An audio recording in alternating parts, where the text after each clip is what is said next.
പ്രശ്നമാണ് ടെൻഷൻ മാറണോ? ഈ ദിക്ർ നിങ്ങൾ പതിവാക്കിക്കോ. മഞ്ഞുരുകുന്നത് പോലെ നിങ്ങളുടെ മാനസിക ഡിപ്രഷനുകൾ അള്ളാഹു മാറ്റിത്തരുമെന്ന് നബി തങ്ങളുടെ വാക്കാണ്, തെറ്റൂല.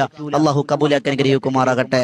അതുപോലെ 12ാമത്തെ നേട്ടം മഹാരഥന്മാർ പറയുന്നു, ഉറങ്ങുമ്പോ ഈ ദിക്ർ ഇങ്ങനെ ചൊല്ലി ചൊല്ലി ചൊല്ലി ചൊല്ലി ചൊല്ലി ചൊല്ലി കിടക്കാൻ അങ്ങ് ഉറങ്ങിപ്പോയി. എണ്ണമൊന്നുമില്ല, ഇങ്ങനെ ചൊല്ലി ചൊല്ലി അങ്ങ് ഉറങ്ങിപ്പോയി.